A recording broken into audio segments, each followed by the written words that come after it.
A paramedic, Sophia Carter, embarked on a harrowing rescue during a fierce snowstorm, saving an injured stranger without ever learning his identity. Little did she know, by morning, her remote cabin would be encircled by 500 SUVs. The man she'd saved, a formidable Mafia boss, instantly making her America's most protected woman.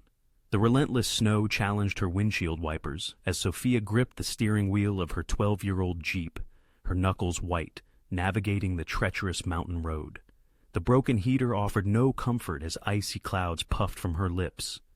After an arduous 14-hour shift at the county hospital, her sole desire was the warmth of her cabin, a hot shower, and 8 hours of uninterrupted sleep. The storm, however, had other plans. Just 3 miles from home, a glimpse of faint, askew headlights jolted her. They weren't on the road, but perilously off it, halfway down an embankment, barely discernible through the blinding whiteout. "Damn it," Sophia muttered, her vehicle already slowing. Protocol dictated she should report it, let the state troopers handle the incident. That would be the sensible, by-the-book approach. But the nearest trooper was a good 40 minutes away on a clear day, and this was far from it. Temperatures plummeted rapidly, well below zero, promising little survival time in such unforgiving conditions. Sophia cut the engine, grabbed her emergency kit from the back seat, and stepped into the raging blizzard. The cold struck her like a physical blow, the wind screaming through the pine trees, pelting her face with stinging snow. Her flashlight beam pierced the gloom as she descended the slope, her boots sinking deep into fresh powder. The vehicle was a black Mercedes SUV, a high-end model now utterly wrecked, its front end crumpled like tinfoil around a tree. Steam still billowed from the engine, rapidly crystallizing into ice. The driver's side door hung open. "Hello!" Sophia yelled over the wind. "Can anyone hear me?" Receiving no response, she moved closer, her flashlight sweeping the interior.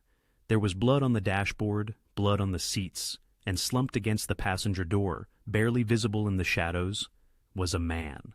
Sophia's professional training immediately took over. She scrambled to the passenger side, wrenched the door open, and knelt beside him. He was a large man, perhaps 6 feet, 2 inches tall, dressed in an expensive suit now soaked with melting snow and blood. His face was ashen, lips turning blue. She pressed 2 fingers to his throat, a weak pulse, but present. "Sir, can you hear me? I'm a paramedic. I'm going to help you." His eyes fluttered open, dark, unfocused. He attempted to speak, but only a groan escaped. Sophia quickly assessed his condition. A fresh gunshot wound to the left shoulder, another to his side, perhaps an hour old. Severe blood loss and the early stages of hypothermia. Without immediate intervention, he would be dead within 30 minutes. She reached for her phone to call an ambulance, then hesitated. A gun was visible in his shoulder holster, another lay on the car floor, and as her flashlight swept the back seat, she saw a duffel bag half open, overflowing with cash. Her breath hitched. This was no ordinary tourist who had lost control in the snow. This man was clearly fleeing something, or someone. The sensible course of action would be to retreat, call the police, and let them handle it. But Sophia had taken an oath, and she would never stand by and let someone die if she could save them. Her decision was made in 3 seconds flat. "Okay, buddy," she said, unzipping her medical kit. "This is going to hurt, but you're coming with me." She worked swiftly, packing the wounds with gauze and applying pressure bandages tight enough to staunch the bleeding. The man barely reacted, drifting in and out of consciousness. When she tried to move him, he felt like dead weight, easily 200 pounds of muscle and expensive fabric. "Come on," Sophia grunted, hooking her arms under his shoulders. "Work with me here."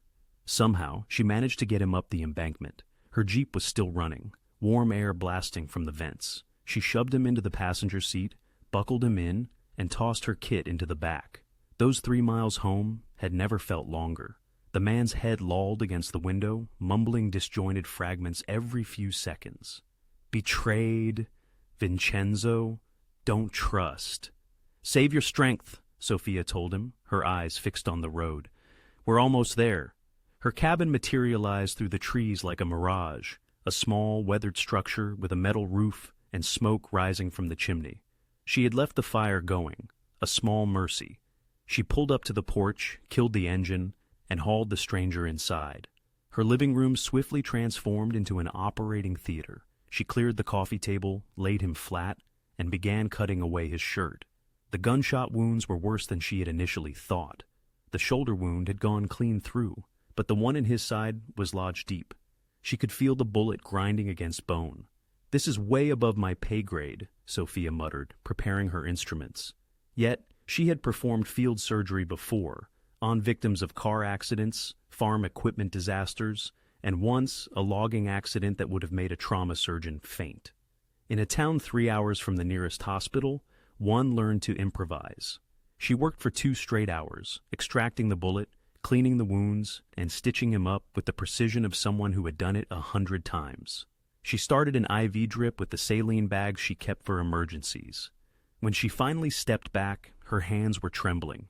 The stranger was stabilized, his breathing steadier, color slowly returning to his face. Sophia collapsed into her armchair, the adrenaline draining from her all at once. She stared at the unconscious man on her coffee table, truly seeing him for the first time. He wasn't just big, he was built like someone who had spent years in a gym, or had lived a life where survival was a constant battle. His face was sharp, handsome in a dangerous way, with a scar cutting through his left eyebrow. His hands were rough, knuckles scarred, and then she noticed his watch peeking out from beneath the IV line. "Patek Philippe," she murmured. She had seen one once in a magazine. They started at 100 grand. "Who the hell are you?" she whispered. Outside, the storm howled. Inside, the fire crackled. On Sophia Carter's coffee table, a man who should have been dead slept on, secrets buried deep within his blood-soaked suit. She had no idea that by sunrise, her entire life would change forever. Sophia didn't sleep. Every 30 minutes, she checked his vitals: pulse, temperature, respiration rate.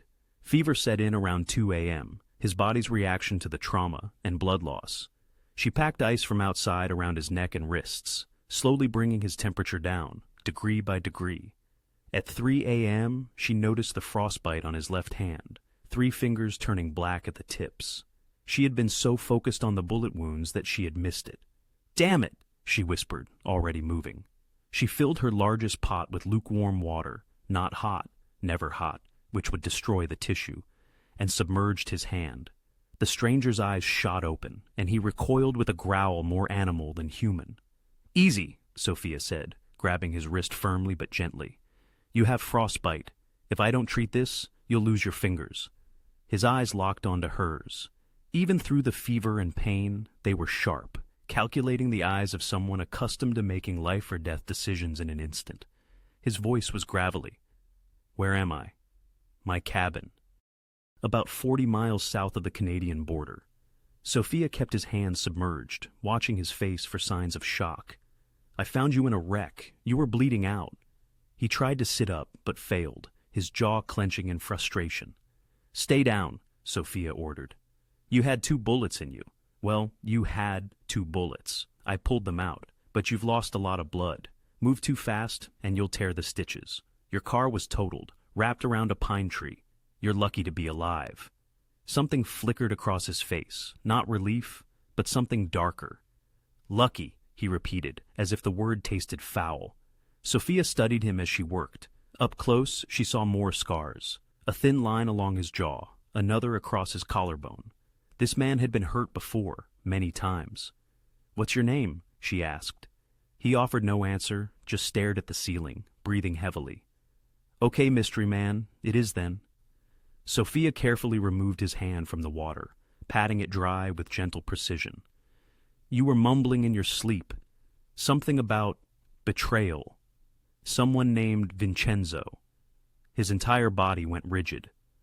"Don't trust anyone," he muttered. Can't trust." "Well, you're going to have to trust me for now," Sophia said, wrapping his fingers in clean bandages. "Because without medical attention, you've got maybe 48 hours before infection kills you." He turned his head to look at her, truly look at her. Sophia felt exposed under that gaze, as if he were reading every secret she had ever kept. "Why?" he asked finally. "Why what?" "Why, help me? You saw the guns, the money." His lips curved into something that wasn't quite a smile. "You know what I am?" Sophia sat back, meeting his eyes. I know you're human. I know you're hurt.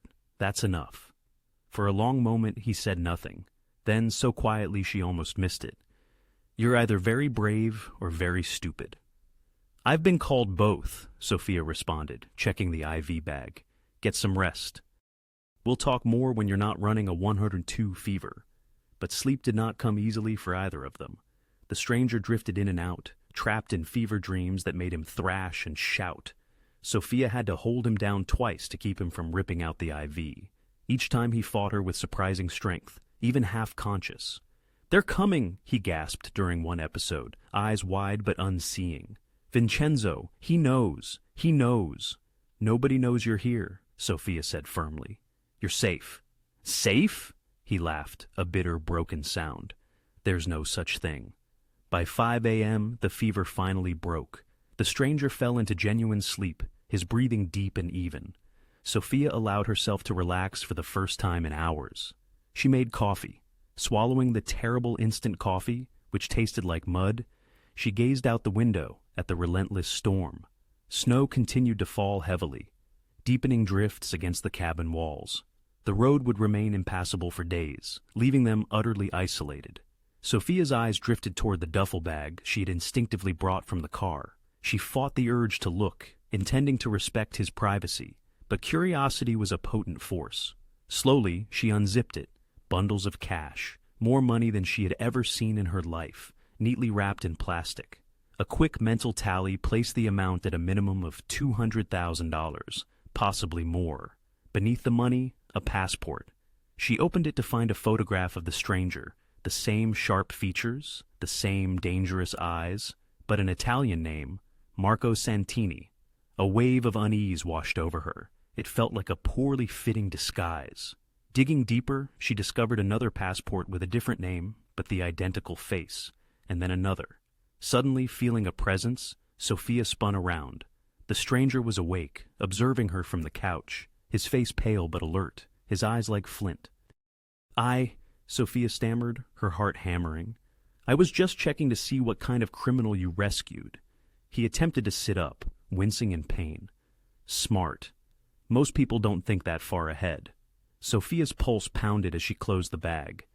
Are you going to tell me the truth about who you are? He fixed her with a long, unblinking stare before looking away. The less you know, the safer you are. I think we're past that point, Sophia countered. I pulled 2 bullets out of you. I know someone tried to kill you. I know you're running from something. Not something. His voice was soft but lethal. Someone. Before Sophia could respond, a sound shattered the pre-dawn quiet. The roar of multiple engines, growing steadily louder. The stranger's face paled. No. It's too soon. Sophia rushed to the window, pulling back the curtain. Her blood ran cold. Approaching along the snow-covered road, one after another, were black SUVs, dozens of them, moving in perfect military-like formation, all headed directly for her cabin. Who are they? Sophia whispered. The stranger closed his eyes, his jaw clenched. When he spoke, his voice was laced with resignation. My men. Sophia stopped counting at 12 SUVs as they rolled in like a dark tide, consuming her small clearing, their headlights piercing the pre-dawn gloom. More arrived, parking in formation, blocking every conceivable exit. The deafening roar of engines vibrated through the cabin walls. Your men! Sophia's voice cracked. How many men do you have? The stranger attempted to stand, swayed, and braced himself against the arm of the couch. His face was ashen with pain, but his expression had hardened. The vulnerability was gone, replaced by an aura of command. Don't go outside, he ordered. Stay behind me, no matter what happens. Behind you? You can barely stand! At that moment, the front door exploded inward. Sophia screamed. Armed men swarmed into her cabin, 6, 8, 10 of them, clad in black tactical gear, assault rifles raised. Red laser sights danced across the walls, then across her chest, painting her in a deadly glow. Freeze! Hands up! Don't move! On the ground, now! Sophia's hands shot up, her mind numb with terror. This was it. She was going to die in her own living room, killed by whoever this man had unwittingly brought to her door. Stand down! The stranger's voice cut through the chaos like a razor. Every weapon instantly lowered. The men froze, staring at him in disbelief. One, a burly man with a shaved head and a scar etched down his neck, stepped forward. "Boss!" he rasped, his voice filled with disbelief. "Oh my God, boss. We thought... I'm alive, Marcus." The stranger, now revealed as the boss, gripped the couch so tightly his knuckles were white, yet his voice remained steady, controlled. "Lower your weapons, all of you." They obeyed instantly. Sophia watched, incredulous, as 10 armed men lowered their rifles like chastised children. The stranger raised a hand, pointing at Sophia. "This woman saved my life. She pulled me from a wreck, treated my wounds, and kept me alive through the night." His dark eyes swept across his men, cold and absolute. "Nobody touches her. Nobody threatens her. She is under my protection. Is that understood?" "Yes, sir," they responded in unison. Sophia's legs felt like jelly. "What? What is happening?" More men were now pouring into the cabin. Some carried medical equipment, others meticulously swept the rooms. A man in a suit barked orders into a phone, while another set up what appeared to be a communication station on her kitchen table. Marcus, the large man, holstered his weapon and approached the stranger. "Sir, we need to get you to a hospital. You're bleeding." "The woman's a paramedic. She knows what she's doing." "With respect, boss, you've been missing for 8 hours. We found your car down the mountain." Marcus's voice dropped. "There was so much blood. We thought you were dead." "Someone wanted me dead." The stranger's jaw tightened. They came close. A new figure entered the cabin, a silver-haired man in his 50s, wearing an expensive overcoat. His eyes went directly to the stranger, and Sophia glimpsed something flash across his face. Relief. Or perhaps something else entirely. "Lorenzo!" the man exclaimed. "Thank God you're alive, Lorenzo." The name struck Sophia like a physical blow. Lorenzo. She knew that name. Everyone in the northern states knew that name. Lorenzo Vitali. The stories flooded back whispered rumors and news reports, front-page headlines. The most powerful crime family on the East Coast. Drug trafficking, money laundering, illegal arms deals, bodies found in rivers, witnesses who vanished, a man so feared that even the FBI handled him with kid gloves. And he was standing in her living room, bleeding on her couch. "Oh my God," Sophia whispered. "Oh my God, you're Lorenzo," because that's who he was. That's who he had been all along. He turned to look at her, his expression unreadable. "Lorenzo Vitali," he confirmed. "And you just saved the life of the most dangerous man on the eastern seaboard." Sophia stumbled backward until she hit the wall, her entire body trembling. "I didn't know. I swear I didn't know who you were." "I know." Lorenzo's voice was almost gentle. "If you had, you would have let me die in the snow." The silver-haired man stepped forward, his eyes now fixed on Sophia, assessing, calculating. "She knows your location. She knows you were vulnerable. That's a security risk, Lorenzo." "Her name is Dr. Carter," Lorenzo stated sharply. "And she's not a risk. She's a civilian who showed mercy to a stranger." "Mercy?" The man's lip curled. "In our world, mercy is a weakness that gets exploited. In our world, Vincenzo, loyalty is bought with respect." Lorenzo's voice hardened. "She earned mine. Vincenzo." Sophia's breath hitched. That was the name Lorenzo had mumbled in his delirium. The name he'd warned her not to trust. Vincenzo's cold eyes locked onto her. Nevertheless, she can't simply walk away from this. She's seen too much, knows too much. "Then she stays," Lorenzo asserted. "Under guard, under my protection." "Stays?" Sophia found her voice. "I'm not staying anywhere. This is my home, and I want all of you out now." Marcus actually cracked a grim, respectful smile at that. "She's got fire, boss." "I noticed," Lorenzo said dryly, then turned to Sophia. "I understand this is overwhelming, but until we figure out who ordered the hit on me, everyone connected to my survival is in danger. That includes you." "I didn't ask to be part of this." "Neither did I."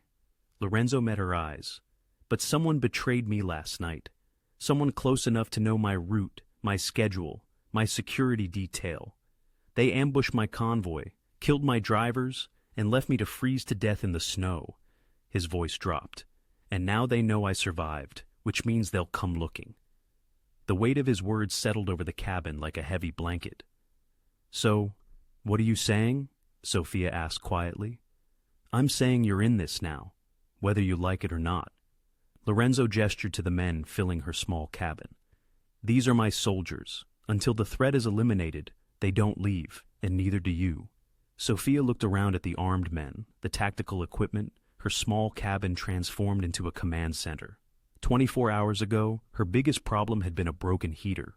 Now she was a prisoner in her own home, surrounded by Mafia soldiers, at the mercy of a man she had saved from death. A man who now regarded her with a mixture of gratitude and warning.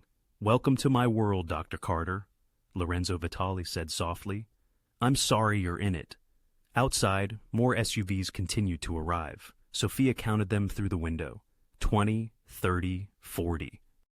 By the time the sun finally rose over the mountains, there were over 500 vehicles surrounding her tiny cabin, and Sophia Carter realized with absolute certainty that her life would never be the same. By noon, Sophia's cabin was unrecognizable. Her kitchen table was covered with laptops and encrypted phones. Her living room had become a bustling command center, maps spread across every surface. Men in tactical gear rotated shifts, guarding every window, every door. Someone had installed surveillance cameras on the perimeter, while another team meticulously swept for listening devices. Sophia stood in the corner of what used to be her sanctuary, watching strangers dismantle her life.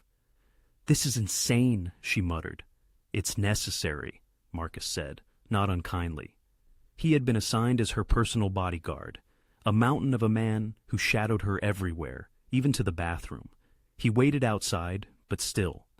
The boss's enemies don't play nice. If they find out you saved him, they'll use you to get to him. I'm a paramedic from nowhere, Montana. I'm nobody. You stopped being nobody the second you pulled him from that wreck. Sophia watched Lorenzo across the room. He had refused to lie down, despite her medical advice. He occupied her reading chair, her favored sanctuary, conducting affairs with the gravitas of a boardroom executive, despite the bullet holes marring his shoulder. Men approached him sequentially, their heads bowed in literal veneration as if addressing royalty. Mr. Vitali, the perimeter is secured. Sir, the supply convoy arrives within the hour. Boss, Chicago seeks your directive. Lorenzo issued commands with understated authority, his voice a quiet murmur, yet every man absorbed his pronouncements as sacred doctrine. A nod from him propelled them into action. A frown sent them scurrying to rectify his discontent. The spectacle was both terrifying and utterly captivating. Is he always like this? Sophia inquired of Marcus. Like what? Marcus returned. Like a king holding court. Marcus offered a slow smile. The boss earned his throne, every inch of it. These men would gladly die for him. Most of them very nearly have. And Vincenzo? Sophia observed the silver-haired man engaged in conversation with two others near the doorway. What about him? Marcus's expression darkened perceptibly. Vincenzo's been with the family for 30 years, the boss's father's right-hand man. But lately, he trailed off, seemingly catching himself before revealing too much. Lately what? Sophia probed. Nothing. Forget I said anything. But Sophia did not forget. She watched Vincenzo watching Lorenzo, discerning a chilling calculation in his eyes. Around 3 o'clock in the afternoon, Sophia finally reached her limit. I need to check his wounds, she declared, reaching for her medical kit. The room fell silent, every head swiveling in her direction. The boss is in a meeting, one of the lieutenants stated stiffly. The boss is bleeding through his bandages, Sophia retorted. Unless you prefer him to succumb to infection, I suggest you allow me to do my job. Lorenzo raised a hand, dismissing the men surrounding him. Let her through. Sophia knelt beside his chair, carefully severing the blood-soaked bandages. The shoulder wound appeared promising, clean, exhibiting no signs of infection. However, the side wound was inflamed, its stitches strained. You need to rest, she murmured. You're pushing yourself too hard. Can't afford to rest, not now. You can't afford to collapse either, Sophia countered, cleansing the wound with antiseptic, ignoring his sharp intake of breath. Your body requires time to heal. My body will heal when my enemies are dead. Sophia met his gaze. Up close, the exhaustion etched into his face was undeniable, dark circles shadowing his eyes. He was operating solely on sheer willpower. "Why?" she asked. "Why push yourself like this?" Lorenzo paused, then responded, "Because weakness gets you killed in my world. The moment they smell blood, the sharks circle. You were shot twice and left for dead. I'd say that's already happened, which is why I need to show strength now." His eyes locked onto hers. "I appreciate your concern, Dr. Carter, but I know what I'm doing." Sophia finished bandaging him in silence.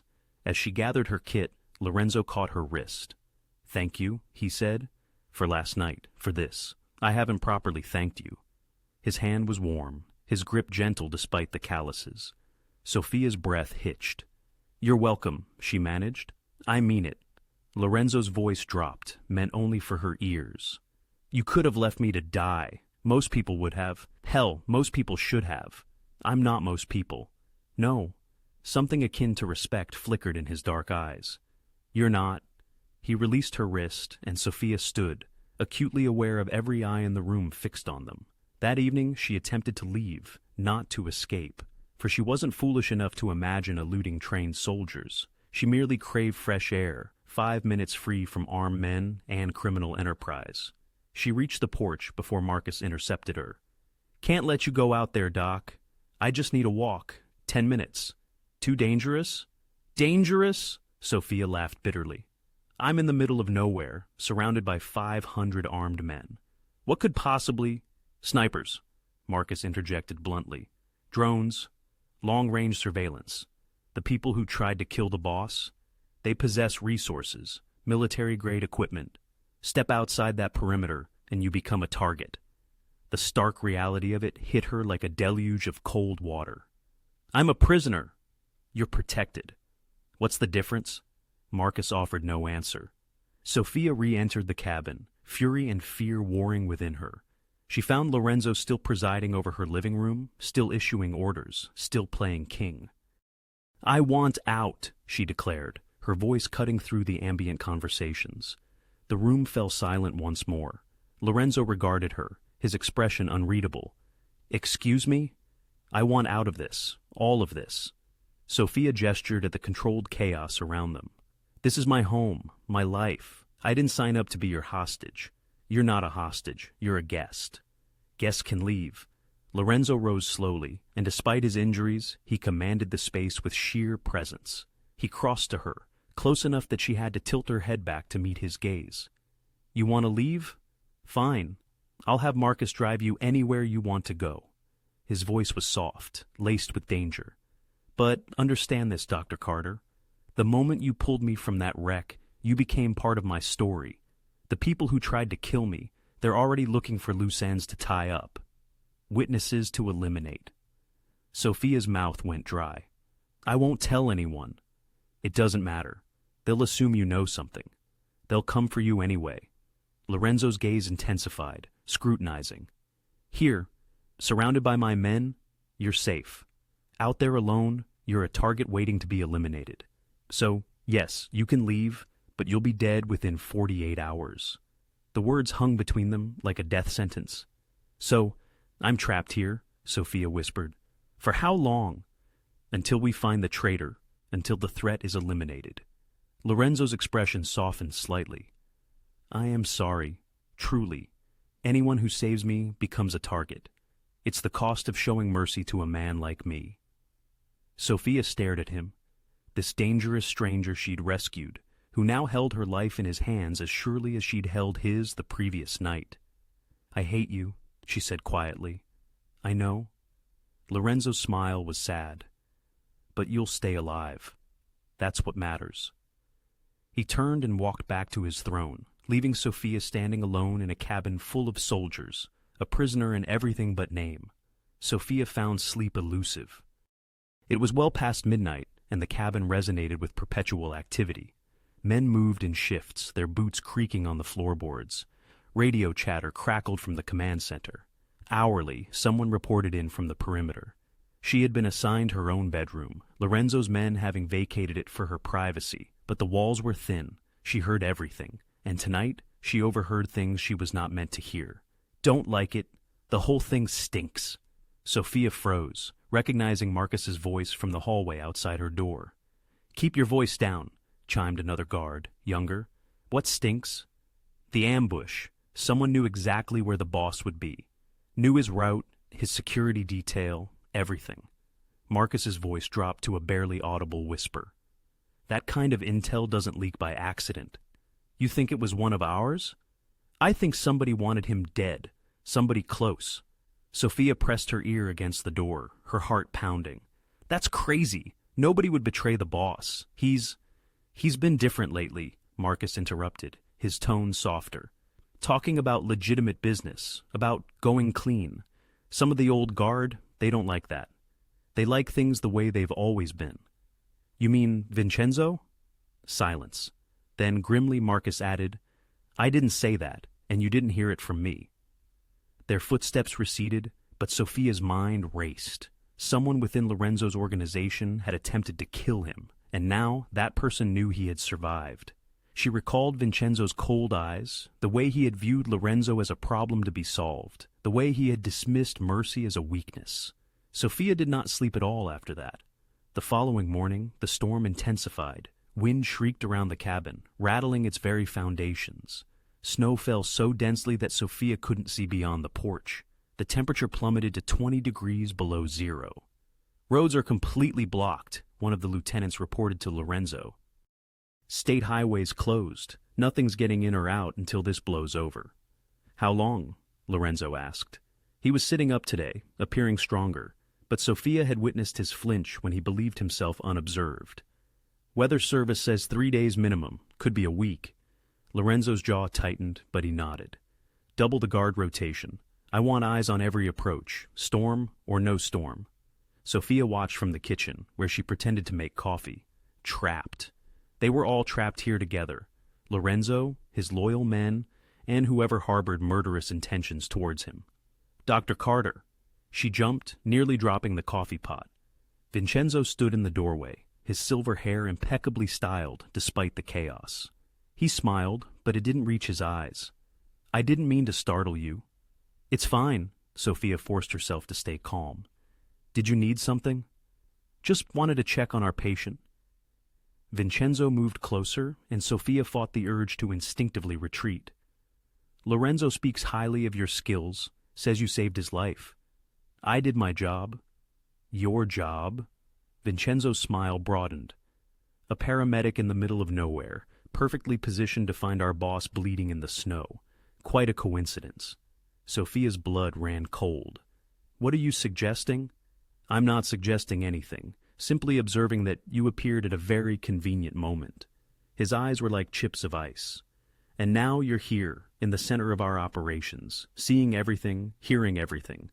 I didn't ask to be here. No, but here you are. Vincenzo leaned against the counter, casual yet utterly menacing. You know, in our business, we don't believe in coincidences. Every connection is suspect. Every witness is a liability. Lorenzo trusts me. Lorenzo is grateful. There's a difference. Vincenzo's voice dropped. Gratitude fades, but security concerns, those are permanent. Before Sophia could even utter a syllable, Marcus materialized in the doorway. Boss needs to see you, Vincenzo. War room, now. Vincenzo, his face instantly resuming its agreeable facade, nodded towards Sophia. We'll resume this discussion later, Dr. Carter. As he departed, Sophia leaned against the counter, trembling uncontrollably. Marcus lingered. You all right, Doc? He believes I'm somehow implicated in the attack. Vincenzo suspects everyone of everything. It's how he's remained alive for so long. Marcus's expression grew serious. But just between us, keep an eye on him. The boss trusts you, but Vincenzo, he trusts absolutely no one. The day crawled by with unbearable sluggishness. Sophia attempted to occupy herself, re-examining Lorenzo's wounds, reorganizing her medical supplies, anything to divert her thoughts. Yet, the unsettling sensation of being observed persisted. Each time she glanced up, someone was staring. The guards, the lieutenants, and Vincenzo, most prominently of all. Around 3 o'clock in the afternoon, she inadvertently overheard another conversation. This time, she wasn't even attempting to eavesdrop. 2 of Vincenzo's men were speaking just outside the bathroom. She knows too much. She's merely a civilian. We can't entrust her with this level of exposure. What are you proposing? That we simply dispose of her? I'm suggesting she's a complication, and complications have a knack for vanishing. Sophia stood petrified inside the bathroom, her hand clamped over her mouth to stifle any sound. You'd have to go through the boss. He's made it clear she's protected for the time being. But the boss is injured, vulnerable. If something were to happen to him, the voice trailed off suggestively. Well, things would certainly shift, and certain loose ends could be neatly tied up. They moved away, leaving Sophia shaking against the sink. She had to inform Lorenzo, had to warn him.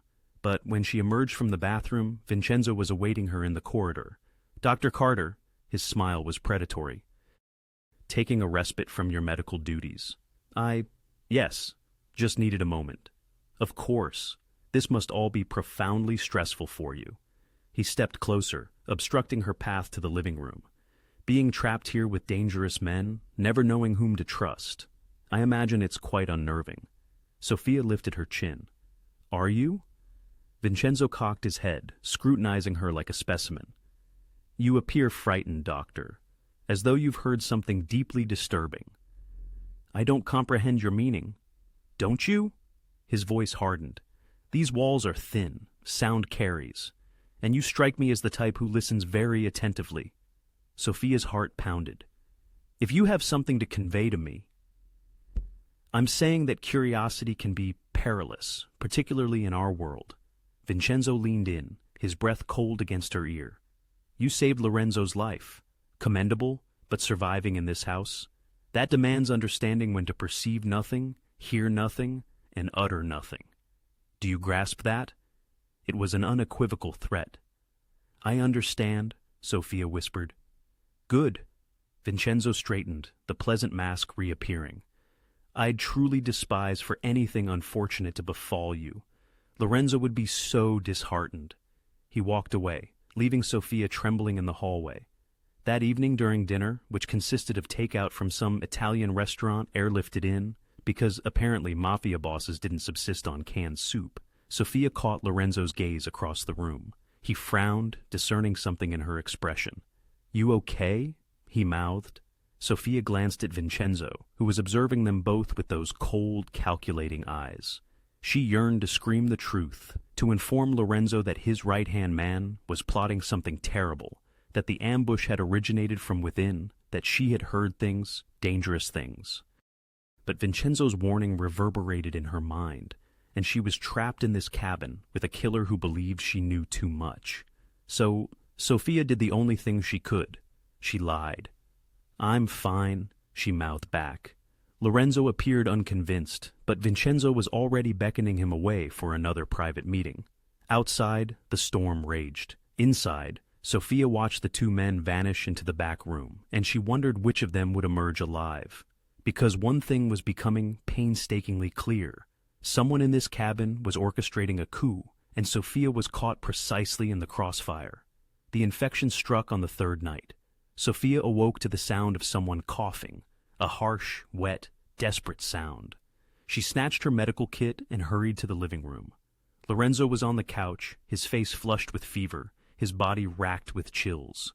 The guards stood around him, helpless and panicking. Out! Sophia commanded, dropping to her knees beside him. Everyone out now. But the boss? The boss requires medical attention, not an audience. Out. They obeyed. And suddenly, the room was silent, except for Lorenzo's labored breathing.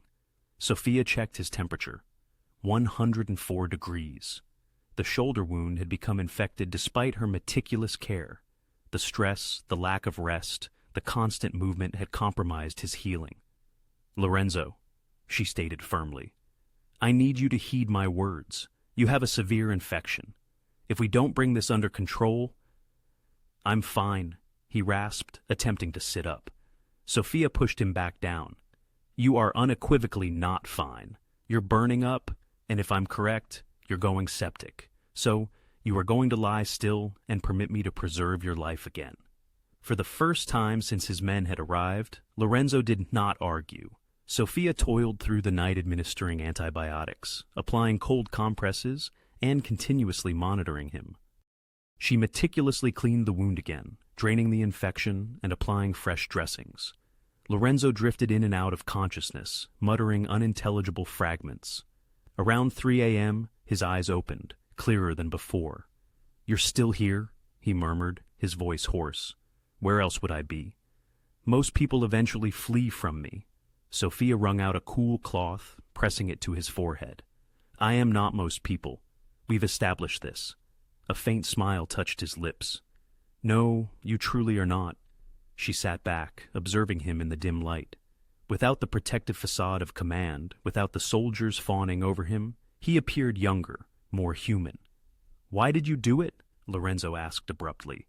"Do what?" "Save me." That initial night, his dark eyes were serious. "You witnessed the firearms, the money. You understood I was dangerous. Yet you brought me here irrespective." Sophia remained silent for a moment, contemplating. "Because that is who I am. I do not abandon people to die, not if I can assist them, even monsters." "Are you a monster?" Lorenzo laughed bitterly. "Do you comprehend what I am, what I do, the directives I've issued, the individuals I've—" His jaw clenched. "I know you're a crime boss," Sophia stated bluntly. "I know you've committed terrible acts, but I also know you're a human being with bullet holes in you, and that is sufficient for me right now." Lorenzo stared at her as if she had spoken a foreign language. "You perceive me as merely a man," he said softly. "No one has done that in years. What do they usually perceive you as? A weapon? A menace? Something to be feared or exploited?" His eyes held hers. "But you look at me as though I'm your patient, as if I'm simply someone who requires assistance." "You are someone who requires assistance," Sophia pointed out. "Medically speaking, you're a catastrophe." That elicited a genuine laugh from him, immediately followed by a wince of pain. "Don't make me laugh," he groaned. "It hurts. Then cease being stubborn and rest." But Lorenzo did not rest. Instead, he spoke. Throughout the long hours of the night, as Sophia monitored his vital signs and changed his bandages, Lorenzo Vitali confided things to her. Not everything. She suspected he still guarded his darkest secrets closely, but enough about growing up in his father's imposing shadow, about the first time he'd been compelled to make an impossible choice, about the immense burden of commanding hundreds of men who would kill or die on his command. "My father used to assert that power is a cage," Lorenzo said, staring at the ceiling. "The higher you ascend, the smaller your world becomes, until everyone around you desires something from you. Protection, money, orders, fear, but never just you." Sophia adjusted his IV drip. "Is that why you're attempting to go legitimate?" Marcus mentioned something about it. Lorenzo's expression hardened. "Marcus talks too much." "He's loyal to you." "Loyalty and discretion are not synonymous," Lorenzo sighed, some of the tension visibly leaving his shoulders. "Yes, I desire an exit, or at least if I want options that don't involve prison or an early grave. But the old guard—" He trailed off. "They resist change," Sophia finished. "Change signifies uncertainty. Uncertainty equates to vulnerability, and vultures circle vulnerable prey." "Like Vincenzo," Lorenzo's eyes sharpened. "What about Vincenzo?" Sophia hesitated. This was perilous territory. But if she didn't warn him? "He's been watching me, asking questions. He doesn't trust me. He doesn't trust anyone." "No, this is different." Sophia met his gaze. "He perceives me as a threat to you, to the organization, and I think—" She swallowed hard. "I think he's planning something." Lorenzo was silent for an extended moment. "You are perceptive," he finally said. "I suspect as much." His voice was heavy. "But suspicion is not proof. And in my world, accusations without evidence ignite wars." He reached out, his hand finding hers. "Stay close to Marcus. Do not go anywhere without him. And if Vincenzo approaches you alone again, you inform me immediately." His hand was warm, his grip strong despite the fever. Sophia felt her pulse quicken. "Okay," she whispered. They sat like that, hands linked until Lorenzo's eyes drifted closed again. Over the subsequent 2 days, a routine established itself. Sophia treated Lorenzo's infection with ruthless efficiency, compelling him to rest, even when he protested. She changed his bandages, monitored his fever, and candidly expressed her opinions on his self-destructive behavior.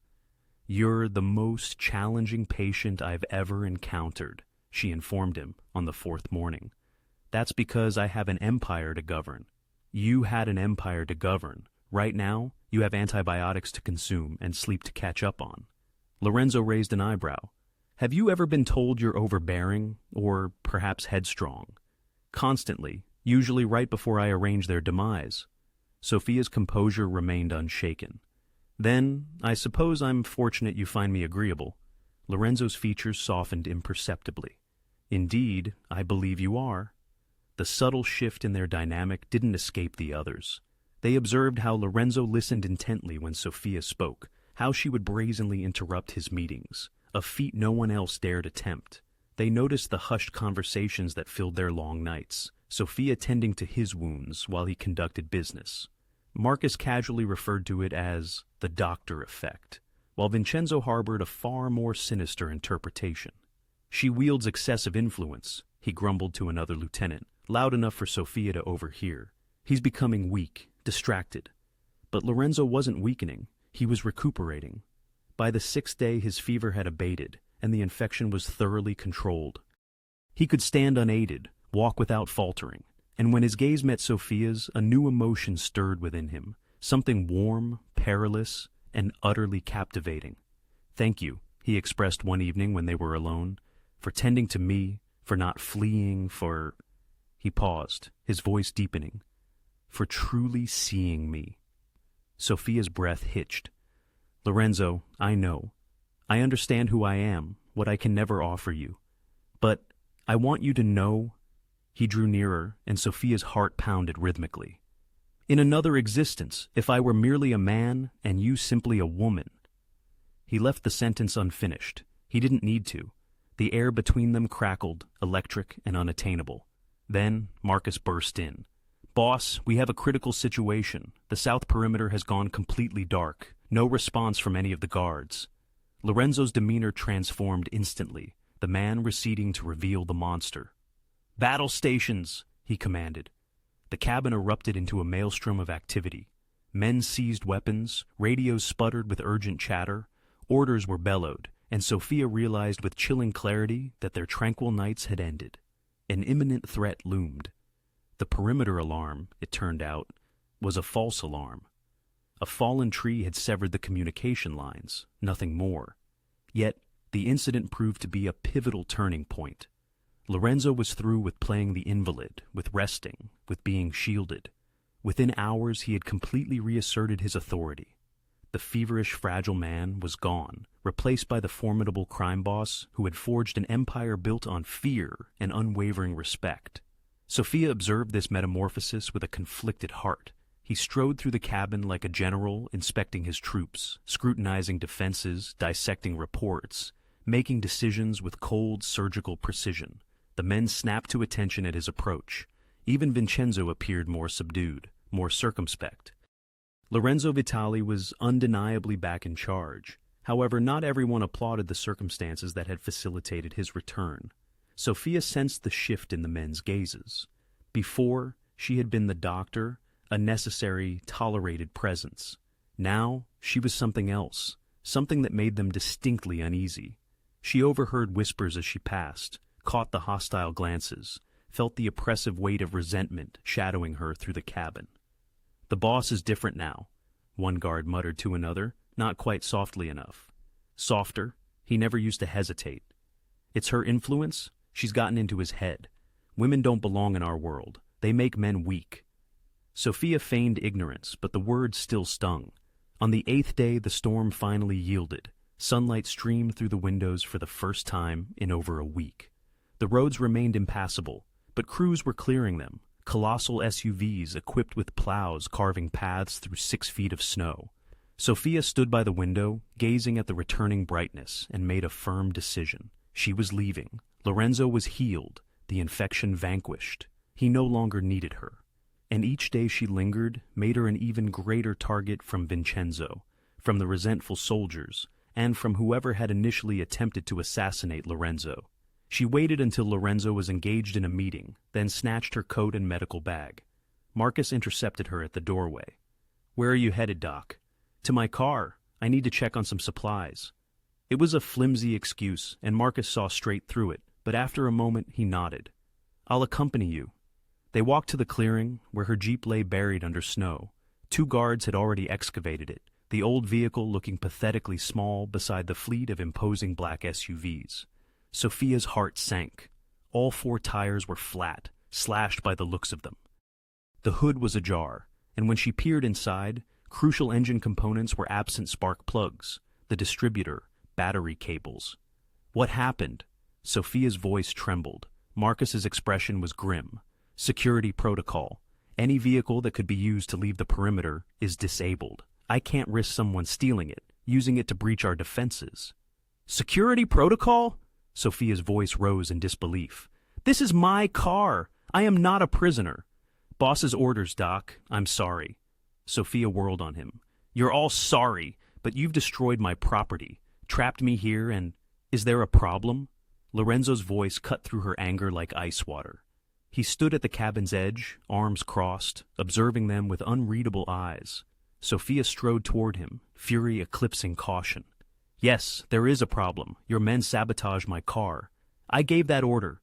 The words struck her like a physical blow. "You? Why?" "Because you were going to leave." Lorenzo's tone was matter of fact. "And you can't. Not yet." "I'm not your prisoner." "No, you're under my protection. There's a distinction." "Is there?" Sophia gestured at her ruined Jeep. "Because from where I'm standing, it looks exactly the same." Lorenzo moved closer, and Sophia detected something perilous flash in his eyes. Not anger, but something far more intricate. "Walk with me," he said quietly. It was not a request. They walked to the edge of the clearing, away from the guards and their scrutinizing gazes. Lorenzo paused at the tree line, staring out at the snow-covered forest. "Do you know why some of my men resent you?" he inquired. "Because I'm an outsider, a civilian in their world." "No." Lorenzo turned to face her. "Because you hold power over me. Real power, the kind they cannot comprehend."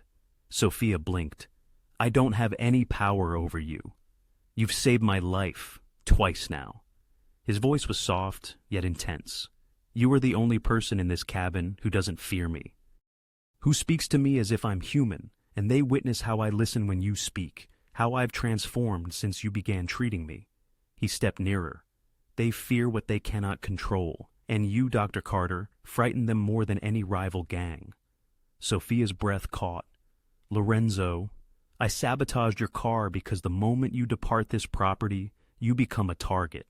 Not merely from my adversaries, but from my own men who perceive you as a weakness to exploit." His eyes were dark, serious. Vincenzo was already making moves, testing loyalties, forging alliances. "If you leave now, unprotected, I give you 12 hours before someone makes you disappear." The words sent a chill down Sophia's spine. "You're suggesting your own soldiers would kill me? Not the loyal ones, but loyalty is complicated right now." Lorenzo's jaw clenched.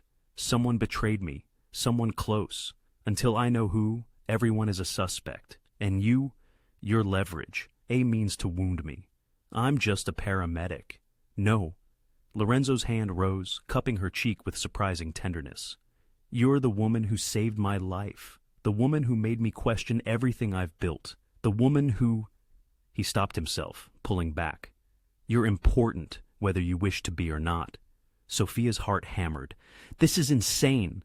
This is my world. I warned you." But his expression softened. "I know you desire to return to your normal life. I want that for you too. But right now, the safest place for you is by my side, where I can protect you. And if I refuse, then I'll have Marcus physically restrain you and lock you in your room, because I will not permit you to die for the crime of showing me mercy." The declaration should have terrified her, should have spurred her to fight harder for escape. Instead, Sophia discerned the truth in his eyes, genuine fear, a desperate need to keep her safe. "You care," she realized, "about me. Not just as someone who saved you, but—" "Don't." Lorenzo's voice turned harsh. "Don't transform this into something it cannot be. You're under my protection because it's the right thing to do. Nothing more." But his eyes narrated a different tale. Sophia took a shaky breath. Fine, I'll stay, but not because you commanded it, because I choose to. Something flickered across Lorenzo's face. Relief, perhaps, or something more profound. Thank you, he said quietly. They walked back to the cabin in silence, but everything had irrevocably changed. Sophia now understood. She wasn't merely an observer caught in his tumultuous world. She was integral to his survival, to his strength, to whatever lay ahead. And as Vincenzo watched their return, his cold eyes calculating, Sophia realized something else crucial. She had crossed a line, chosen a side, and in Lorenzo's world, there was no possibility of retreating. That night, as she sat in the living room, feigning absorption in a book, Lorenzo appeared at her side. I need you to make me a promise, he stated. What?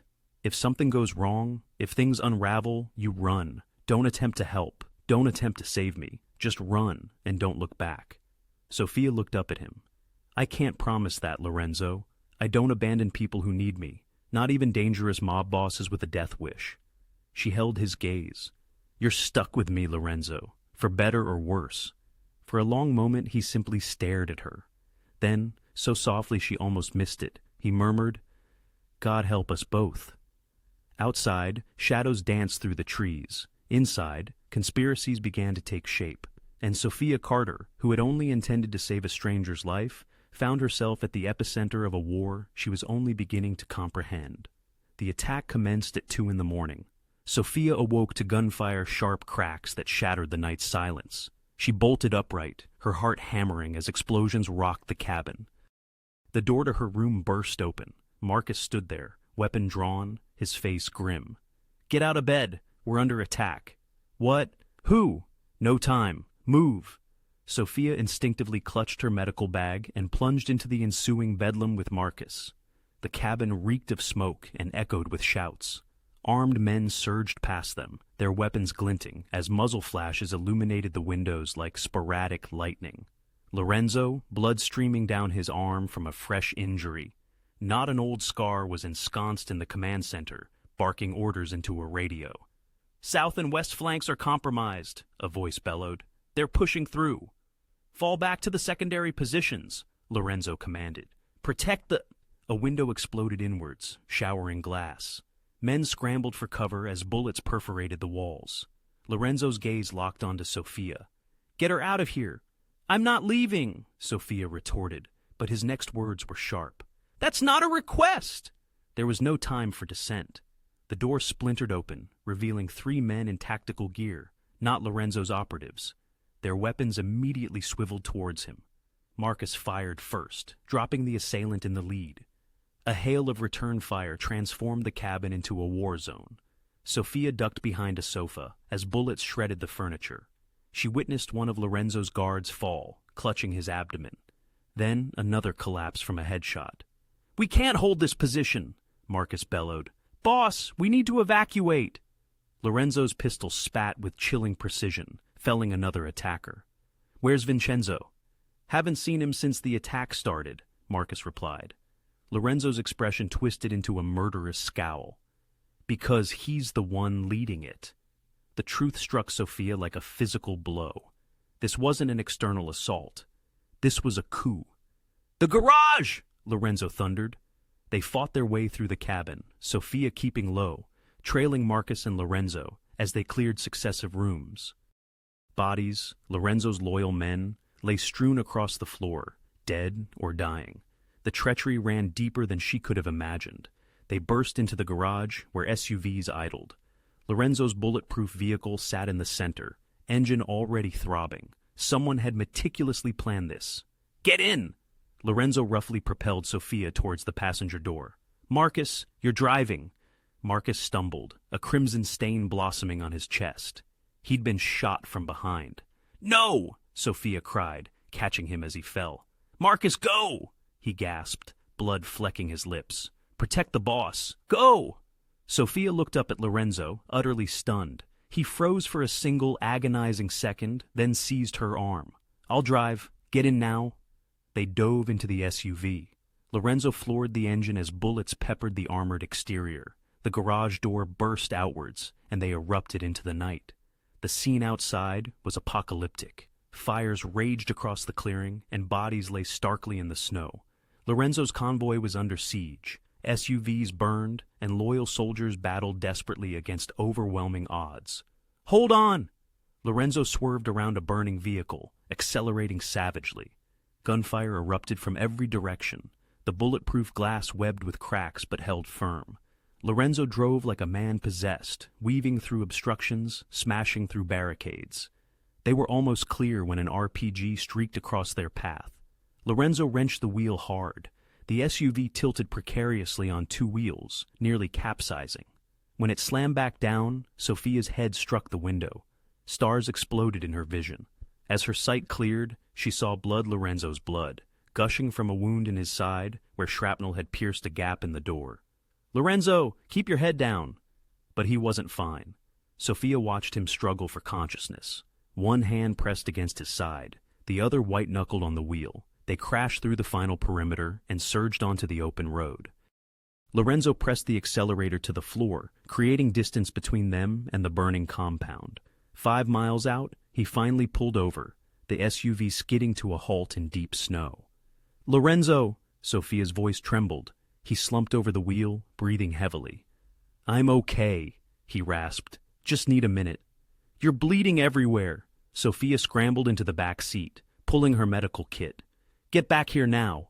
Lorenzo painfully crawled into the back, collapsing across the seat. Sophia, with shaking hands, cut away his shirt. The wound was severe. A piece of metal was embedded in his side, just below the ribs. Blood pulsed with each heartbeat. "This is going to hurt," Sophia warned. "Do it," he replied.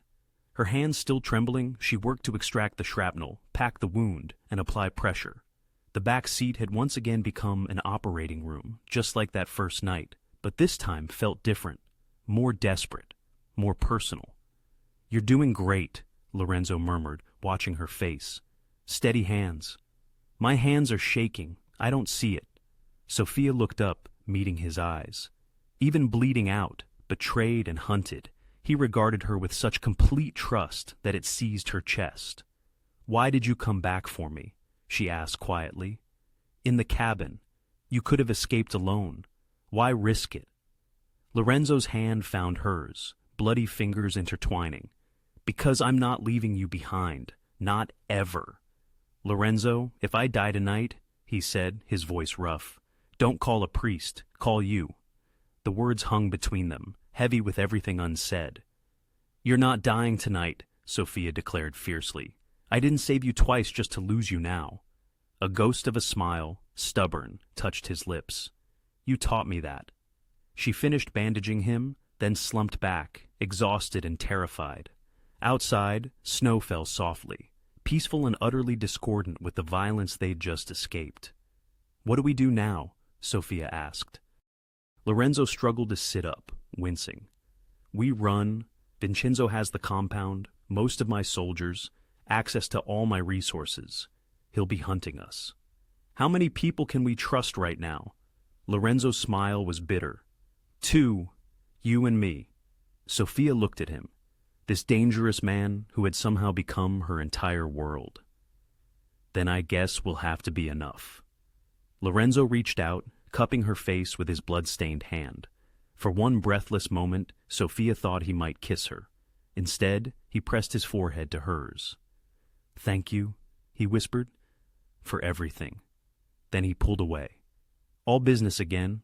We need to move. There's a safe house about 60 miles from here, if we can make it." Headlights appeared in the rearview mirror, multiple vehicles, closing fast. "They found us," Sophia breathed. Lorenzo painfully climbed into the driver's seat. "Then we run faster." He gunned the engine, and they vanished into the snowy night.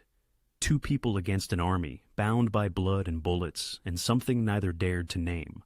Behind them, Vincenzo's forces gave chase, and ahead, in the darkness, an uncertain future waited. They evaded the pursuit vehicles in a labyrinth of mountain backroads, but Lorenzo's condition was rapidly deteriorating. "There!" he gasped, pointing to a dark shape barely visible through the trees. "Old Chapel. Used to be a border crossing point during Prohibition. It's abandoned now." Sophia guided the SUV off-road, branches scraping against the sides. The chapel emerged from the snow, a small stone building with a crooked cross, its windows dark and empty. Lorenzo could barely walk. Sophia half carried him inside, kicking open the warped wooden door. The interior was freezing and musty, but it offered shelter. Broken pews lay scattered across the floor. An altar stood at the far end, covered in dust and bird droppings. Moonlight streamed through holes in the roof. Sophia settled Lorenzo onto a relatively intact pew, then rushed back to the SUV for supplies, medical kit, blankets, bottles of water. She worked by flashlight, checking his wounds, changing blood-soaked bandages. "You're losing too much blood," she said, her voice tight with worry. "You need a hospital." "Can't," he rasped. "Vincenzo will have people watching every hospital within 200 miles. Lorenzo's breathing was labored. "I'll be fine, just need rest." "You need a transfusion and probably surgery." "Then I guess you'll have to work another miracle, Doc." Sophia wanted to scream at him, to shake him for being so reckless with his own life. Instead, she did what she did best. She worked. She stabilized him as best she could, then wrapped him in blankets and started a small fire in the old stone fireplace, using broken pew wood for fuel. The flames cast dancing shadows across the chapel walls. Lorenzo watched her move, his dark eyes tracking her every motion. "You should have run," he said quietly. "Back at the cabin, you should have gotten in a different vehicle and driven away. And leave you to bleed out? Not a chance." "I'm not worth your life, Sophia." She whirled on him. "That's not your decision to make. You don't understand what you've gotten into, what Vincenzo will do. I understand perfectly." Sophia sat beside him, exhausted. "Your right-hand man betrayed you, started a coup, killed your loyal soldiers, and now he wants to finish the job." Lorenzo's laugh was bitter. "It's more than that. Vincenzo didn't just betray me for power. He betrayed me because He trailed off, jaw clenched. "Because why?" "Because I showed weakness." Lorenzo's voice was hard. "Because I let a civilian save my life. Because I listened to a woman who knew nothing about my world. Because I started talking about going legitimate, about changing things." He looked away. "To men like Vincenzo, that's unforgivable." Sophia felt a chill seep through her that had nothing to do with the freezing temperature. "He did this because of me. He did this because he couldn't stand watching me become something different than what my father built." Lorenzo's eyes found hers. "You were just the excuse, the proof that I was getting soft. The boss who let himself be saved by a nobody from nowhere." The word nobody hit like a slap. Sophia rose, anger flooding through her veins. "A nobody? Is that what I am?" "That's what Vincenzo sees." "I don't care what Vincenzo sees." Her voice echoed through the chapel. "I care what you see, because from where I'm standing, this nobody has saved your life 3 times now. This nobody pulled bullets out of you, fought off infection, and just helped you escape an ambush. Could it be, perhaps, that anonymity holds more value than power?" Lorenzo gazed at her, utterly dumbfounded. Yet, Sophia pressed on, a torrent of fear and frustration finally unleashed. "You speak of power as the ultimate goal, as if it's the sole guarantor of life. But do you know what truly ensured your survival, Lorenzo? Compassion. Sheer human decency. The indelible fact that I simply couldn't abandon a dying man in the snow, regardless of his identity." Her eyes welled with tears. "You live because of compassion, not dominance, because I chose mercy over self-preservation, kindness over cold logic, and if Vincenzo fails to grasp this fundamental truth, then perhaps his entire world is constructed upon a deeply flawed foundation." Her words, raw and unvarnished, hung suspended in the chilled air. Lorenzo remained motionless, silent, his gaze fixed on her with an unreadable expression. The silence lengthened, becoming unbearable. "Say something," she whispered. When Lorenzo finally spoke, his voice was raspy with raw emotion. "My father always maintained that compassion was a luxury we couldn't afford. That in our world, kindness leads only to death." He paused.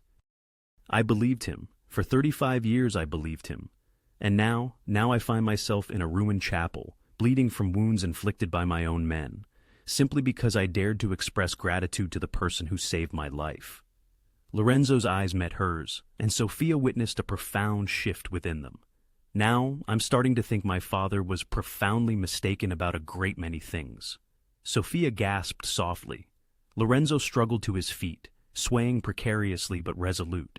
He crossed the short distance to her, each step a visible wince of pain. "You called yourself a nobody," he said gently.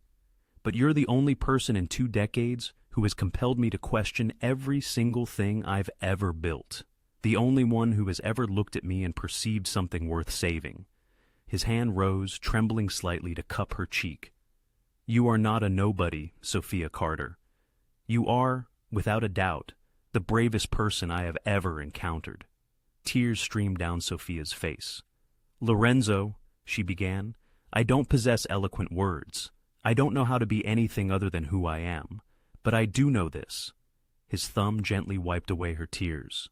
"Whatever the future holds, however this ordeal concludes, meeting you has been the most extraordinary thing that has ever happened to me, even if it cost me absolutely everything." The confession hung between them, fragile and terrifying. Sophia's hand covered his. "It won't cost you everything. We will navigate this together." "You still genuinely believe that, after everything?" "I have to, because the alternative is simply intolerable." Something subtly shifted in Lorenzo's demeanor. The sharp edges softened, the protective walls began to crumble, and for the very first time since their tumultuous meeting, Sophia glimpsed the true man beneath the formidable facade. "I don't deserve you," he whispered. "Probably not," Sophia agreed with a faint smile. "But you're stuck with me regardless." His lips curved into a genuine, small, transformative smile. "God help me. I think I'm perfectly fine with that." They stood together in the flickering firelight, 2 individuals from disparate worlds, discovering an unforeseen connection amidst the wreckage of everything they had known. Outside, the snow continued its silent descent. Somewhere in the vast darkness, enemies relentlessly hunted them. But in that singular moment, within the forgotten chapel, Sophia and Lorenzo found something that all his immense power and all her profound compassion could not have forged independently. They found each other. "We should rest," Sophia finally murmured. "You need to heal. Will you stay close?" "Always." She settled beside him on the pew, his head gently resting against her shoulder. The fire crackled softly. The wind howled its mournful song, and Lorenzo Vitali, a man who had never before trusted a soul, drifted into a peaceful sleep to the steady, comforting rhythm of Sophia Carter's heartbeat, the woman who had saved him in every meaningful way. They remained in the chapel for 2 days. Sophia, through sheer force of will and her undeniable medical expertise, kept Lorenzo alive. She meticulously cleaned his wounds, carefully rationed their dwindling water supply, and ensured the fire never died. They spoke in hushed whispers, exchanging intimate stories between their brief periods of sleep. Sophia learned about Lorenzo's challenging childhood, his deepest fears, and his yearnings for a drastically different life. He, in turn, learned about hers, this small-town girl who had simply wanted to help people, never once imagining she would find herself in such an extraordinary predicament. On the 3rd morning, a phone buzzed. Sophia discovered it in the SUV A-burner phone discreetly hidden in the glove compartment. A single message awaited on the screen. "Boss, if you're alive, you need to see this. Tony." Below the message was a video link. Sophia brought it to Lorenzo. He watched it in profound silence, his face gradually turning to an unsettling mask of stone. The video displayed Vincenzo standing prominently in front of Lorenzo's opulent downtown headquarters, a towering luxury high-rise that served as the nerve center of his vast empire. News cameras crowded around him, reporters eagerly pressing forward with their microphones. "It is with immense sadness," Vincenzo declared, his voice dripping with false grief, "that I regretfully confirm Lorenzo Vitali tragically succumbed to injuries sustained in a horrific accident 3 nights ago. As his loyal second-in-command and lifelong friend, I am honor-bound to uphold his legacy by immediately assuming leadership of the Vitali organization." Sophia watched as Lorenzo's knuckles turned stark white, gripping the phone with crushing force. Vincenzo continued, "Lorenzo was like a brother to me. His passing represents an immeasurable loss, but the family must endure. Business must relentlessly continue, and I solemnly pledge to guide us into a new era of unprecedented prosperity and strength." The video abruptly ended. Lorenzo hurled the phone against the chapel wall, where it shattered into countless pieces. "He's not even waiting," Lorenzo said, his voice dangerously quiet, "declaring me dead before bothering to confirm the body, seizing everything I meticulously built while the smoke is still clearing. Can he actually do that? Just completely take over? If no one stops him?" Lorenzo stood up, wincing visibly but remaining steady. "He's banking on my loyalists not daring to challenge him without definitive proof of my survival, that they'll simply fall into line rather than ignite a devastating civil war. And will they?" Lorenzo's smile was as sharp as a newly honed blade. "Vincenzo fundamentally misunderstands loyalty, real loyalty, the kind that doesn't just evaporate the instant you exhibit a moment of weakness." He turned to Sophia. "We need to get back to the city. Lorenzo, you can barely walk. I don't need to walk. I need to fight." Over the next few hours, Lorenzo made a series of urgent calls on backup phones he had shrewdly stashed in the SUV. One by one, he reached out to his most trusted confidants, the men who had been away during the ambush, those strategically stationed in other cities, the ones Vincenzo had not yet managed to sway. Sophia listened intently as he meticulously rebuilt his empire from a derelict chapel, armed with nothing but a phone and the sheer unyielding force of his will. "Tony, I need you to gather everyone you implicitly trust. No, I am not dead. Clearly. Yes, it was Vincenzo. Meet me at the warehouse on 5th and Main, midnight sharp. Carlo, how many men do you have at your disposal? Good. I need them fully armed and prepared. We are reclaiming what is rightfully mine. Dominic, I frankly don't care what Vincenzo is offering you. You've known me for 15 years. Do you honestly believe I'm the type to die quietly by evening?" They had formulated a plan. 20 unwavering loyal soldiers ready to mobilize. A strategically chosen warehouse to serve as their staging ground. Crucial intelligence regarding Vincenzo's current locations and movements. But Lorenzo remained physically weakened. Sophia could discern his struggle. Beads of sweat glistening on his forehead, despite the biting cold. His wounds were healing, but not nearly fast enough. "You desperately need more time," she insisted, rechecking his bandages once more. "At least a few more days." "I don't have a few more days.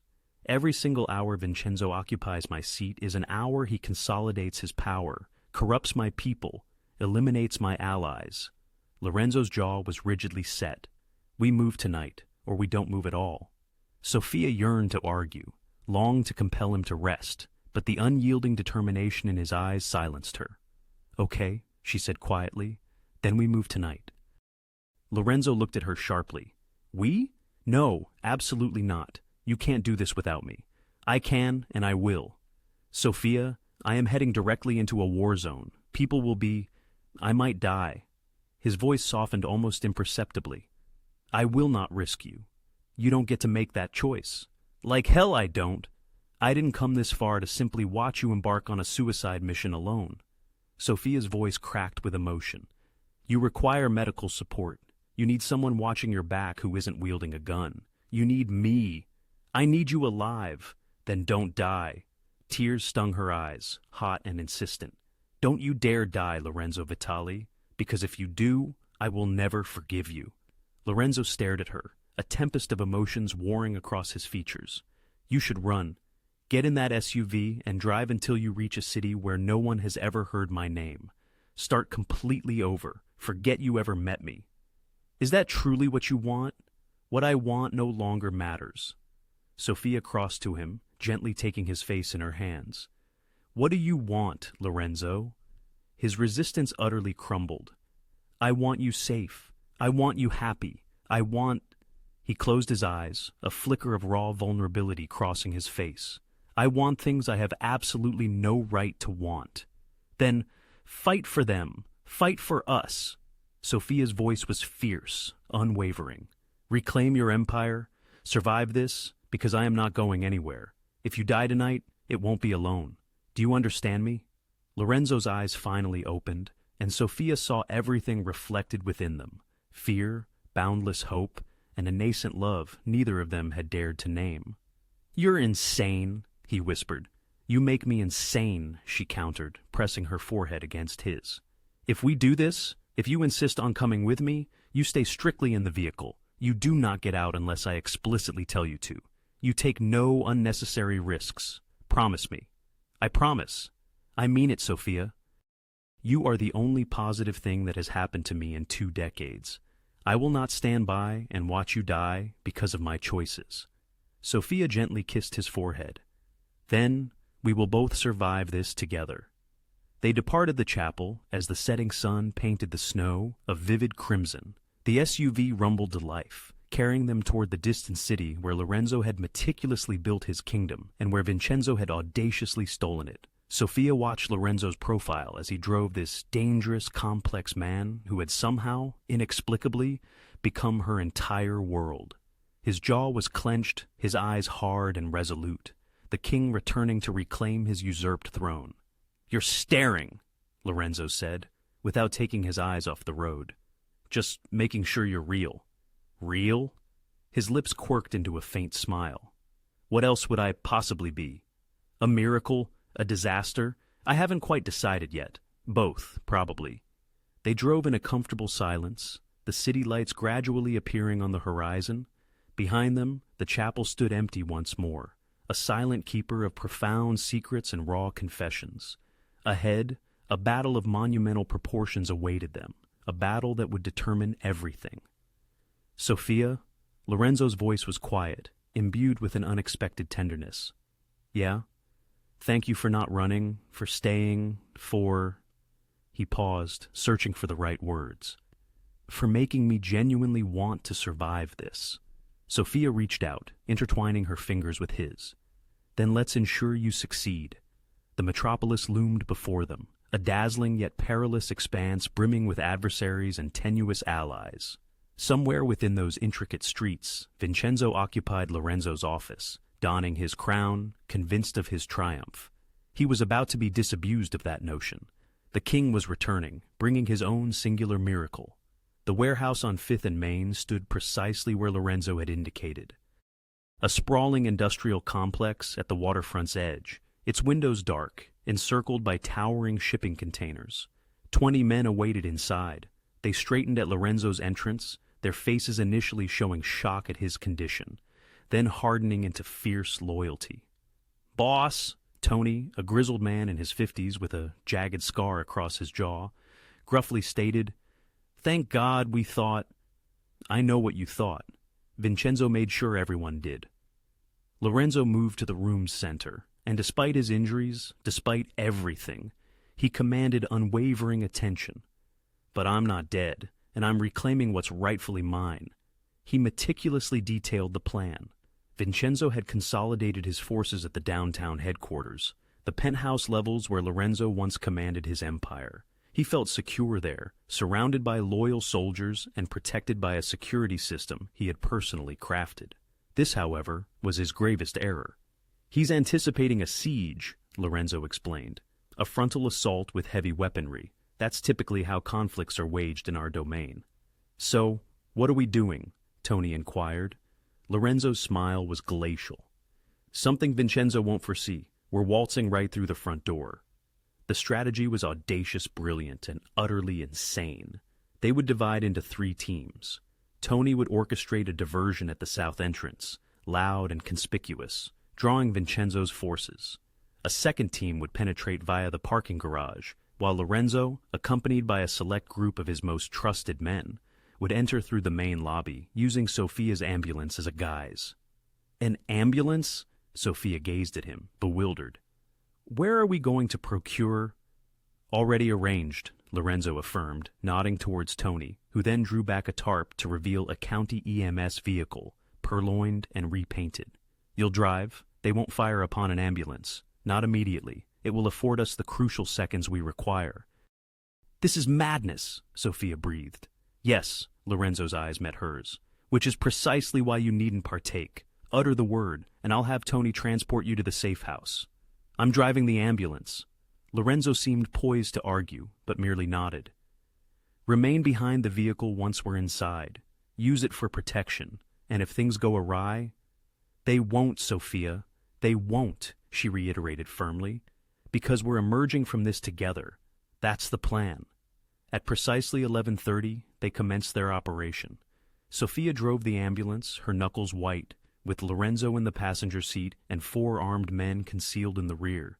The streets lay deserted, the city dark save for the streetlights glinting off the damp pavement. The Vitali building, a 60-story edifice of glass and steel, loomed ahead, its upper floors illuminated like a beacon. "Second thoughts?" Lorenzo inquired softly. "Hundreds with you, every single second since our meeting." Sophia momentarily glanced at him. "Regrets? Not a single one." As they approached the structure, security guards at the entrance spotted the ambulance, speaking agitatedly into their radios. Sophia pulled the vehicle directly to the main doors and activated the siren. Its wailing shriek pierced the night. Heads turned. Guards scrambled into action. "Now!" Lorenzo commanded as they erupted from the ambulance. Lorenzo's men moved with military precision, neutralizing the guards before they could react. Sophia remained at the wheel, hands trembling, adrenaline coursing through her veins. Then, gunfire erupted from the upper floors. "They've spotted us!" someone yelled. Bullets rained down from the windows. Sophia ducked, but maintained her grip on the siren. The cacophony was utter chaos, precisely the confusion they needed. Lorenzo and his men surged into the lobby, advancing rapidly. Sophia witnessed muzzle flashes, heard shouts and screams. More of Vincenzo's soldiers poured from the elevators, and in an instant, the lobby transformed into a ferocious battlefield. Sophia watched in horror as one of Lorenzo's men fell, then another. They were outmatched, outgunned, losing. She couldn't simply remain static. Sophia slammed the ambulance into drive and smashed through the glass doors, ramming into the lobby. The vehicle became a battering ram, scattering Vincenzo's men and providing crucial cover for Lorenzo's team. "Sophia, what are you doing?" Lorenzo bellowed. "Helping!" She kept the siren blaring, the lights flashing. The confusion was absolute. Vincenzo's men were disoriented, unable to pinpoint their focus. On the vehicle, on Lorenzo, or on the sounds of Tony's team breaching from the south. Lorenzo capitalized on the pandemonium. He surged through the lobby like an undeniable force, issuing sharp orders to his men, pushing forward despite his wounds. Blood seeped through his shirt, yet he showed no sign of faltering. They fought floor by floor, methodically clearing each level. More loyalists suddenly emerged, men who had awaited proof of Lorenzo's survival, who had steadfastly refused to align with Vincenzo. The tide began to shift. Sophia remained with the ambulance, repositioning it to create tactical barriers, using the siren to signal their locations. She witnessed Lorenzo dispatch a traitor with a single precise shot, saw him assume command of a squad through sheer presence alone. This was Lorenzo Vitali, operating at his apex, dangerous, magnificent, unstoppable. They reached the penthouse at midnight. Vincenzo awaited in Lorenzo's former office, encircled by his remaining loyalists, perhaps 30 men, armed and desperate. Lorenzo strode through the shattered doors, bloodied but unbowed. Sophia followed directly behind him, medical bag in hand, unwilling to be anywhere else. A profound silence descended upon the room. Vincenzo stared at Lorenzo as if encountering a specter. "You should be dead." "I was. She resurrected me." Lorenzo gestured towards Sophia. 3 times now. You cannot extinguish what she refuses to let perish." Sophia stood by his side. This unassuming paramedic from nowhere met Vincenzo's gaze without a flicker of fear. She saw the dawning comprehension in his eyes, the moment he grasped the enormity of his miscalculation. He had not merely underestimated Lorenzo, he had underestimated the immense power of love. "Surrender," Lorenzo said quietly. "Drop your weapons. This is concluded." "Concluded?" Vincenzo scoffed, his laughter brittle and desperate. "You believe you've triumphed? You're bleeding out, supported by a civilian and a handful of soldiers. I command 30 men. "Had 30 men, Tony corrected, entering from a side opening with a dozen soldiers in tow. "Half of them switched allegiance the moment they saw the boss was alive. The rest are in custody." Vincenzo glanced about wildly.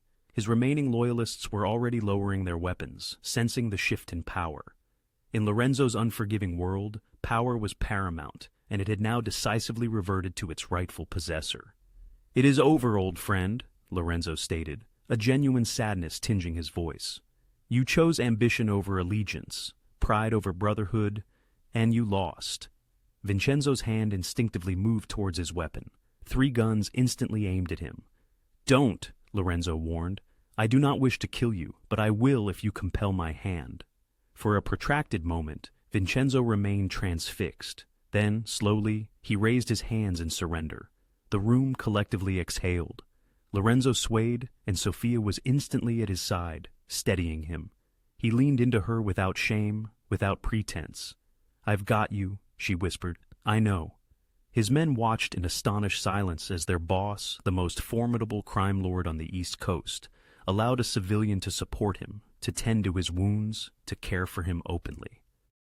And instead of perceiving weakness, they witnessed something else entirely. They perceived a different kind of strength.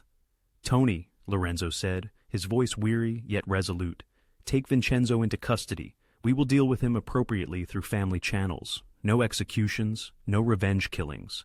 He surveyed the assembled men. The old ways are obsolete. We operate differently now. Boss? Tony appeared bewildered. She taught me mercy, Lorenzo stated simply, his gaze fixed on Sofia. It's time I started practicing it. The words resonated through the room. This was not merely a change in leadership. It was a revolution. As dawn broke over the city, Lorenzo Vitali stood in his reclaimed office, Sofia Carter at his side, and began to reconstruct his empire upon a foundation his father would never have recognized, a foundation of compassion, loyalty, and the fierce devotion of a woman who had refused to let him perish. 3 days after the coup was decisively crushed, Lorenzo convened a gathering. Every soldier who had sided with Vincenzo, those who had survived, surrendered, or implored for mercy, stood in the warehouse on 5th and Main, their hands bound, heads bowed, awaiting judgment. In Lorenzo's formidable world, betrayal inexorably meant death. It always had. That was the unyielding rule that preserved empires, that forestalled future challenges.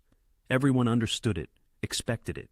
Sofia stood beside Lorenzo as he surveyed the 50 men who had sought his demise. She could feel the palpable tension radiating throughout the room, could discern the fear etched upon every face. You understand why you are here? Lorenzo's voice resonated across the hushed space. You betrayed me, followed Vincenzo's coup. Some of you pulled triggers, some of you merely stood by and allowed it to transpire. He paused. In the bygone era, there would be no question as to what follows. The men flinched, several trembled visibly. Tony stepped forward, weapon poised. The other loyalists awaited the command that would end 50 lives in a torrent of blood and gunfire. Lorenzo observed them for a prolonged moment. Then he looked at Sofia. She met his gaze, silent. This was not her decision to render. This was his world, his choice. Yet, she did not avert her eyes, nor did she conceal her emotions. She simply allowed him to see what she saw, an opportunity to diverge, to choose a path other than violence. Lorenzo turned back to the bound men. But things are different now. The room held its breath. You are alive because someone illuminated for me that mercy is not weakness, that compassion is not something to be dreaded. His voice was firm, absolute. You betrayed me thinking I'd grown weak, presuming my edge was gone. Perhaps I have, but I've gained something far more precious. He gestured towards Sofia, every gaze in the room immediately drawn to her. This woman rescued me from a wreck when she could have driven past. She saved my life when common sense dictated leaving me to die. She remained by my side when any rational person would have fled. Lorenzo's voice softened significantly. She rekindled a feeling I'd believed lost years ago. Hope. The conviction that we can transcend the confines of our upbringing. A profound, astonished silence descended. So, here is your verdict, Lorenzo declared. You're out, all of you, expelled from the family, removed from the organization. You will leave this city and never return. Cross me again, and there will be no second chances. But today, he paused, his gaze sweeping over them. Today you live, because she taught me mercy. A tremor of shock rippled through the assembled men. Some visibly sagged with relief, while others stared in utter disbelief. This fundamentally defied their established customs. It was antithetical to the very operation of the Vitali Empire, yet it was undeniably the new reality. Tony cautiously approached Lorenzo. "Boss, are you certain? Releasing them sets a dangerous precedent." Lorenzo's voice, firm as iron, affirmed, "I'm sure. We are forging something different here, something that doesn't demand rivers of blood for its sustenance." He surveyed his loyalists. Anyone unable to accept this is also at liberty to depart. No one stirred. They simply gazed at their boss as if seeing him for the very first time. Perhaps they were.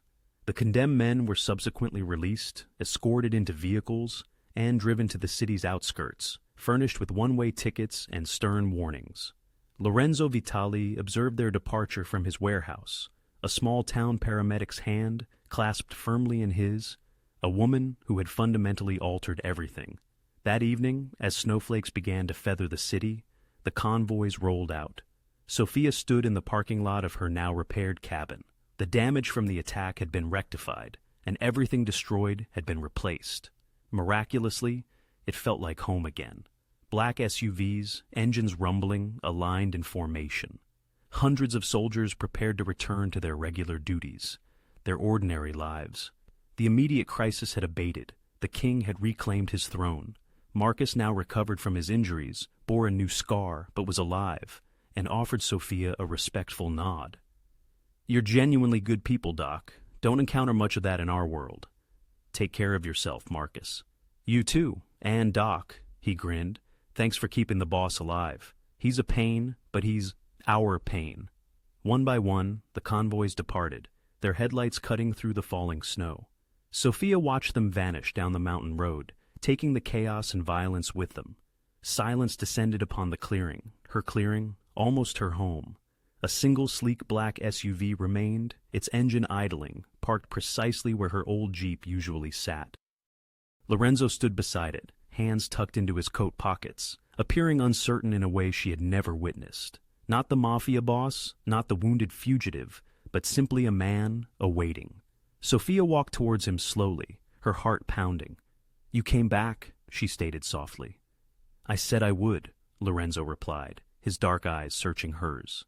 "The question is whether you want me to stay. Your empire is back there in the city.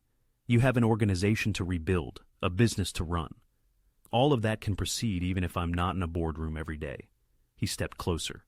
"I'm restructuring, moving towards legitimacy, just as I always planned. Tony is handling the daily operations. I'll be present when necessary, but," he paused, "I no longer desire that life, not as it was." "What do you want?" Lorenzo reached out, gently cupping her face with his hands. "I want to wake up without wondering who's plotting to kill me. I want to sit in a cabin by a fire without armed guards standing watch. I want," his voice dropped to a whisper, "to be the man you see when you look at me, not the monster I was, but the man I could be." Tears welled in Sophia's eyes.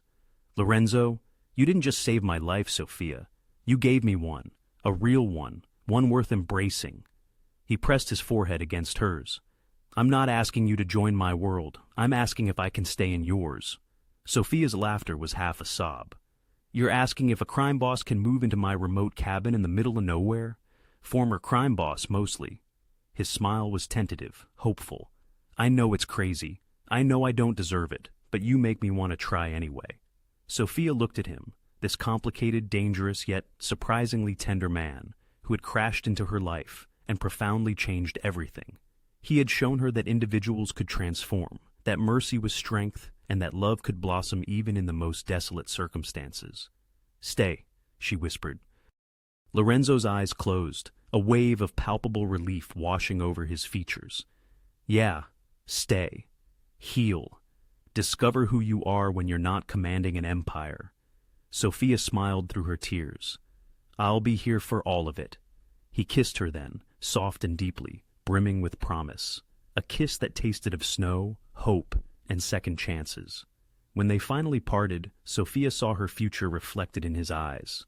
Not easy, likely complicated, undeniably unconventional, but authentic, honest, and uniquely theirs. Lorenzo opened the SUV door, pulling out a duffel bag. "I should warn you, I'm a terrible house guest. I drink expensive coffee. I have nightmares, and I've never cooked a meal in my life. Good thing you moved in with a paramedic." Then, together, they walked into the cabin.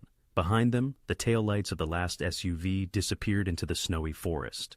Inside, Sophia built a fire, while Lorenzo explored the small space that was destined to become their sanctuary. No soldiers, no weapons, no empire weighing him down. Just a man and a woman, and the quiet, nascent promise of tomorrow. "Thank you," Lorenzo uttered softly, watching the flames dance. "For not letting me die, for not giving up on me, for showing me another path." Sophia took his hand, lacing their fingers together. "Thank you for being worth saving." Outside, snow swathed the mountains in pristine white.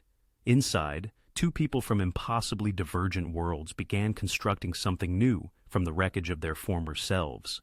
Not the Mafia boss she had found bleeding in the snow, not the paramedic who had disregarded danger to save a stranger, but the man she had meticulously rebuilt with her own hands, and the woman who had revealed to him the true meaning of existence.